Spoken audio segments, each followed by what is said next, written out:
How's it going, everyone? I think we're going to start doing this on a regular basis. We're going to call this series Rugby Issues in the United States or Rugby Talks. I'm not sure. I'll come with a good title. I need to pump that up, don't I? So, let's get into this. As you've all seen, my first video, which I'll link down below, was on why Pro Rugby North America failed. And a lot of that stems from national leadership. So, first of all, correction in my last video, which was, I spoke with, a Maori commenter and said Milaina is Manu Samoa. So yes, correction. Mills is a Samoan great who has played for the All Blacks and not a Maori. So, sorry about that, bro. And I should probably be kicked in the face by all the Samoans I've played with in rugby in the past. So let's get into this. First of all, national team issues. Men's 15s player availability deal with Nigel Melville executed with Premiership. Which had last year, if you look at Golf Rugby Report's great article, which I'll also link down below, about why we're not as competitive as our brethren. Well, let's just look at the ARC last year. I just remember I didn't understand what was going on because I've watched the Six Nations several times, and those national teams, when they go play, they're at full strength. Well, that's not the case for us when we go to our test windows. So, if you look at Golf's report, it's pretty scathing. From 2015 to 2016, our player pool was 79 players. If you look at this year's ARC, in the player pool, 55% of our players are only available for two matches. And they're not the same two matches. Some of them aren't available to play Argentina this coming weekend, which I think by the time this gets released will be after that game. So what's awesome to have this year is Clever is not going back to the Newcastle Falcons at all. So we'll be able to keep him. I think if we could somehow line up the ARC with the same dates as the Six Nations, that will allow some of our players to get recalled and then come back after they've played midweek games in the Premiership. But that's a serious issue on why we're not nearly as competitive as our opponents, and why 2 years ago in the World Cup window we lost 74-6 to the All Blacks. Yeah, it's pretty bad. It was embarrassing. It was at Soldier Field. I'd love to lose 74-6 over there. I would not. Losing that bad at home tells me a lot about the Eagles. So that's one of the reasons why we're definitely not nearly as competitive on the 15 side. Let's see. Funding elite squads equally. So there was a report that came out, sort of innuendo-like, but I was reading it, and it talked about how much money was basically wasted by the men's national team. Something like, they went over budget by $800,000, which is insane. The women's sevens team had to let go of their strength coach. We also had to take one less player to the Wellington Sevens from the authorized 13. Although I will point out that this year in sevens is the first year you could take 13 players, so the fact that we only took 12 isn't that much of an issue, but it just sucks. Mike Friday had to call in some favors to fund the sevens development squad, the Falcons, on a trip to Punta del Este in South America. So, yeah, we're having to rely heavily on philanthropy, which is a problem. We need to open the books and see where we're at.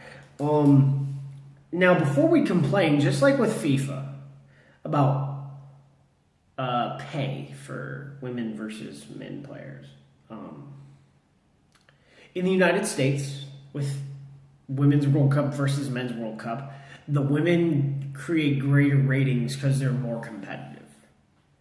But in regards to FIFA and how much money goes to FIFA and the reason why they got the women got paid less overall was because of the revenue distributed by FIFA for women's soccer. Should they have been paid more? Yes, because they won a World Cup. The men were almost non-competitive in the FIFA World Cup. So that's a serious problem, right?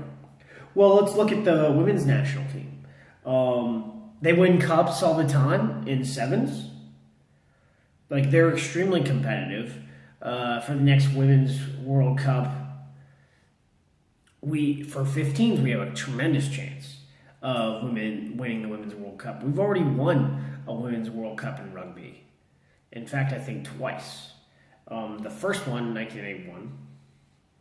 So when it comes to funding our teams, I understand that the men are the revenue generators. I got that. No problem with that. But if we want to win and we want to bring back trophies, well, the women are more competitive than the men at this point in time. And a lot of that has to do with their player pool and who's available. Because there's a lot less professional rugby for women across the world, so our women rugby players are more available. But when it comes to sevens, the men's and women's national teams are professional full-time. They don't really have the chance to play professionally outside of the sevens. There are some, squads where they can go play. I mean, Carlin Isles had a contract a couple of years ago, but the reality is sevens has roughly 10, 12 events a year. So you're either in camp or you're out of season for the World Series of Sevens events. So that's really disheartening for our women, and especially the sevens girls not getting paid the same. And I understand USOC contributed to the funding and paying people, so everyone got paid a lot more in the run up to the sevens at the Olympics across men and women. Like I said, I need to see the books. A lot of us need to see the books, which I think as a financial report, the union needs to publish every year. It needs to be completely open and honest. And at the National Development Summit, part of development for the union and grand vision, we need to talk finances. And that needs to be open door, So one of the biggest issues as far as identifying 15s players has been the national team coach residing in the U.S. since John Mitchell was hired by Nigel Melville. Great hire, by the way. I thought that just in a month what Mitchell did for last year's ARC was phenomenal following the World Cup, because when we went to the World Cup under Jeff Tolkien, it was pretty bad. There was a bunch of drama and all sorts of stupid stuff, but we did not represent the red, white, and blue well. I need to know what we're paying him, but apparently we're paying him enough, John Mitchell enough, that he needs to be here and he needs to be scouting elite colleges and stuff all the time. We did not have an elite training squad prior to him arriving. So the fact that we actually have a codified pool of players for 15s is very important. So he has been part of the progress. Funding issues. So we have Rugby International Marketing. Supposedly they're valued at $7 million. USA Rugby owns 35%. USA Rugby at one point owned 100%. It was spun off by Nigel Melville. I really need to look in the bylaws for them. but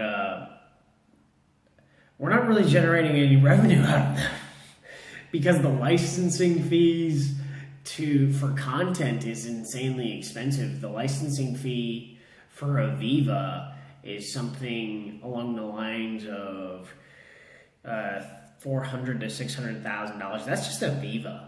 That doesn't go into the French teams. That doesn't go into the Curry Cup. That doesn't. So that you don't even look at Super Rugby. You don't even look at Guinness Pro 12. So that's just Aviva. So content and providing that. Last year, when they spun off the Rugby Channel, they only had about 8,000 subscribers. And you pay, $5 a month, and you look at that. So it's $40 roughly for the total time they had content for. And, well, if anything, they're in the hole. So USA Rugby is getting nothing out of that investment. The Harlequins threw some money for RIM.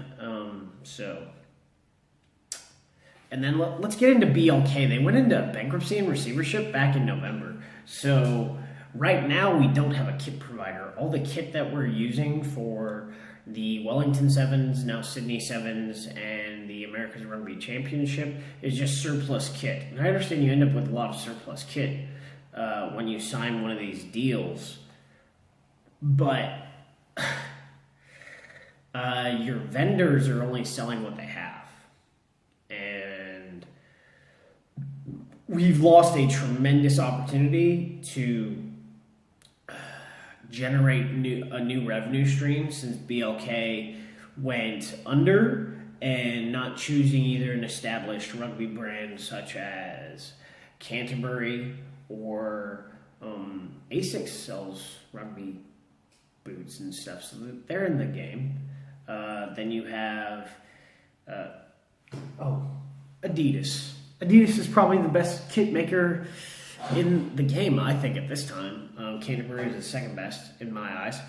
But not going with an American company, negotiating with Under Armour. Under Armour makes a lot of kit right now, although I think they need some help with their... I don't like any of the stuff they're making. They make the Canadian national team. They make Worcester Warriors. They make, the Wasps. And I don't like any of their stuff. So, and I'm like a Wasps guy. Oh, they also make the Welsh kit. The Wales national team was the first national team I saw Under Armour make stuff for, and I did not like any of their stuff at all. So, I think Under Armour is placed pretty cool as the up-and-coming American apparel maker, whereas they're fighting against the giant of Nike. That, click clap, man. Protect this house. We're all about concussive sports with Under Armour, so we need to step up with them and provide an awesome kit for the men's and women's national teams from 15s to 7s, So that's not having that money and not having the ability to generate revenue from merchandise sales going into the ARC window is really poor. Because, I think you could have had uniforms ready and for this, for even Wellington Sevens, as soon as you found out that BLK was done. And then everything as far as me, on pre-order, say for World Rugby Shop or on usarugby.com, or .org rather. So, fee from pro. Based on everything I understand, Nigel Melville gave a licensing, or not a licensing agreement, but an exclusive sanctioning agreement to Doug Schoninger, and he didn't get anything back. And the reason why I think he didn't get anything back is because of all the outstanding bills that Doug Schoninger has to players and vendors. So that's, a serious problem for me. Because if you're sanctioning a league, they should be contributing to the game as far as monetarily throwing money towards the union, in my eyes. That's just me. So something that got redone this last year, I think, is the structure for collegiate competition got revamped, and I don't like it. So you have the lower divisions, Division 2 and Division 3 collegiates playing in the fall, and then Division 1, Division 1A and the Varsity Cup all playing in the spring. So everyone needs to be on a unified season. Everyone. If you go over to Tony Ridnell's blog, awesome dude, been talking back and forth with him, discussing all of this stuff. He's been fighting the good fight, getting after it.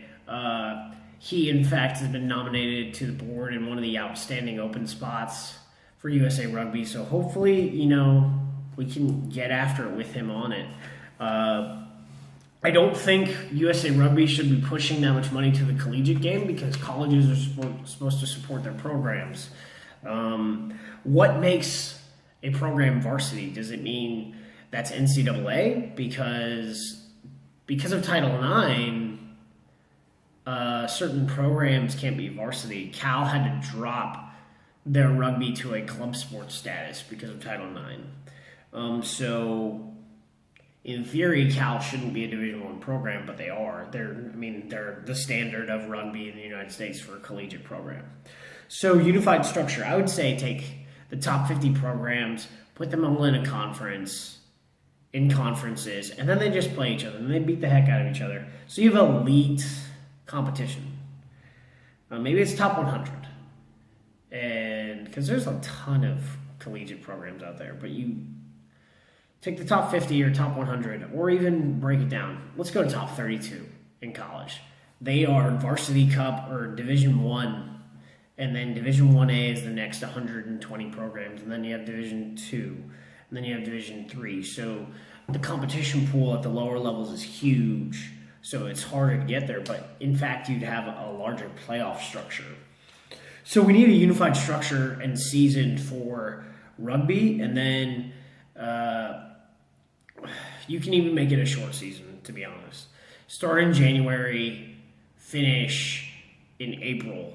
You need to have a collegiate sevens because we have a collegiate national championship. So I would say play your collegiate sevens in the fall. That's what I would do.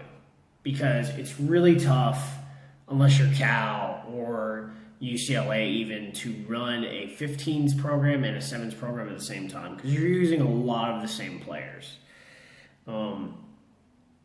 So I would separate the seasons, not in the same semester, just because of the way school is. Youth push. This is where most of our money needs to go, and this is where we need to get some retention. I'm personally 28 years old, and I find myself to be of playing age for quite a long time. But what happens to guys that are no longer in playing age? Or sort of just fall away. We watch rugby, recreationally, and probably even support teams recreationally, but we're not good at getting volunteers to coach. And if you don't have players out there coaching, you can't really increase the size of the game at the rate it needs to get to where we can easily support huge professional organizations. Let's see. So for the last 10 years, when Nigel Melville was the CEO, and I like Nigel.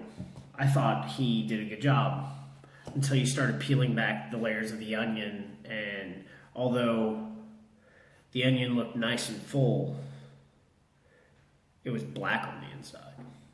So I thought he at least brought a credible name and did some things with the national team. And he brought in Mike Friday for the sevens team. And overnight, it seemed our sevens team just became good because we were just losing all the time to the point where I think our sevens team was going to be relegated out of the World Series. So that's very important. He brought in John Mitchell. I think John Mitchell's a great coach. Every time he talks, people listen. This is a guy who, was an All Blacks captain. He coached the All Blacks. He coached a Super Rugby franchise. He knows what he's doing. He's the guy that we needed 10 years ago. You know, we need, or a guy like him of a similar pedigree. Because until we're winning at a high level and American coaches, you know, coach professionals, there's a reason why even in our soccer team we had a German coaching us. So having a Kiwi or South African coaching us is not that big of a deal. We need to set a high standard every time. So strategic plan. I don't know what that's going to be. I don't know what it's going to look like, but we need one. The fact that the former CEO did not develop one, the fact that the board did not hold him accountable for 10 years is a serious problem. The fact that the Rugby Congress did not hold the board accountable for that for 10 years is a serious problem, because basically Nigel had a blank check book and he was able to go and do all these little things that were all in his head, but there was no plan. So I guess if you read Jim Collins at all, he's a level 3 or level 4 leader. You know, did a lot of great things for the company, pushed the brand a bit. But if we ended up with someone that wasn't Dan Payne as our CEO, following him, it might be done. Like, might be a tier 3 nation after this week, you know what I'm saying? But I think based on what Tony's saying, based on everything that Dan Payne has come out with, I think this guy, he can be a level 5 leader. He can establish a structure that will push USA Rugby to being a tier 1 union, to where we're not receiving any money from World Rugby. We're giving money to World Rugby. So when will Dan Payne publish the strategic plan and then execute the plan? That's a huge question. You have to look at the men's club structure for senior men's. What does that give us? Because not every regional union plays the same schedule. I was in the Rio Grande. We played half our games in the fall, half our games in the spring, which sort of worked out for a lot of us, like especially on my team, Fort Bliss, and then previously in the El Paso Scorpions, because a lot of us was in the Army. We come and go. So having games spaced out was huge. But for the most part, like transferring up to Arizona and then looking at most unions play, so over 3 months, 11 games, so I think 13 weeks. Yeah, so there's 11 games over 13 weeks before you, and then there's time before the playoffs. But the season goes 11 games over 13 weeks. Back to back to back. That's intense.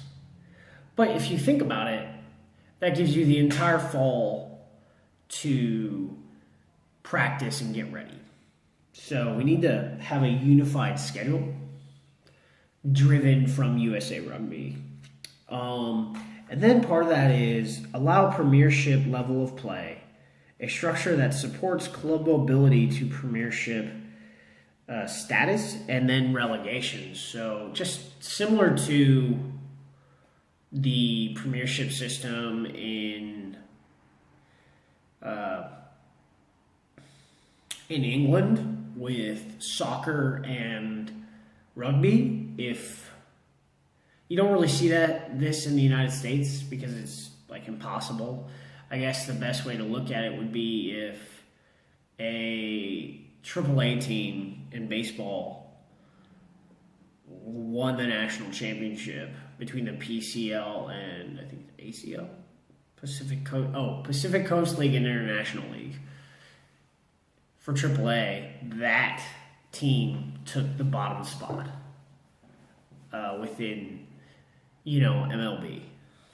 But that's not how it's structured, but that's what basically, because you have grassroots professionalism starting. here in the United States. Austin Huns, their payroll is $300,000 this year for their Austin Huns Elite. Then you have OnBack, they're paying players. I don't think their payroll is nearly as large. And then you have SF Golden Gate trying to go professional. You also have Glendale, Colorado Raptors trying to go professional. And this is... They shaped their schedule, their professional schedule, so that it would not interfere with pro if pro was going to have a second season and it was supposed to. Doug Schoninger got mad about that because he was supposed to have the single sanction agreement for professional. Well, you know, dude, pay your bills. That's all I got on that one. All right, you want to have single sanction. Thing I'll agree with you on is if you're on a professional team, you're a professional. You're not playing for an amateur team in the off season. You're coming into the facility, you're training, you're getting ready, unless you're being called up to the national team. That's how professionals do it. You don't play on your one team and then go to your other. That's just not how it works. So I see why that was a problem. Getting back to pro and why that failed. Everything I know about Mr. Schoninger says that he can pay his bills tomorrow. The fact that he's trying to buy the Eastern Province Kings in the Super Rugby and then force an agreement upon Super Sanzar that says, hey, this team will stay at the championship level and in Super, because they can get relegated too, in the Curry Cup level for the next 3 years, or he won't buy. That's a serious problem. You can't force that. I mean, but why is he trying to buy 75% of a team in bankruptcy and not paying all his bills and keeping the rugby league, the rugby organization that he put together afloat? So I have a problem with that. Like I said, I'll link a bunch of stuff below. The Golf Rugby report on player availability and the player pool. Currently, Tony Ridnell is talking about pushing a strategic plan and what he would do. So we have a lot of issues to execute on in the United States Rugby Football Union. Hopefully we can do those. And I'll get back to you guys after the ARC and give you the rundown of what we did. This last week was the Wellington Sevens, and some people didn't like what occurred. I thought we played good, to be honest. I've watched us play Sevens a lot, and we won a cup last year. And going into Wellington, not showing up when the rest of the National Union team showed up because we didn't have the money to show up early and get acclimated to the time zone, put us at an interesting disadvantage. But, I mean, we played New Zealand well, played France, played Japan well. The only team that I thought we didn't play against well was against Kenya. They're butt whooped. But the rest of it, I thought we played pretty well for Wellington. And I think with the time change and a little bit more practice, we'll put on a good showing this weekend in Sydney. So,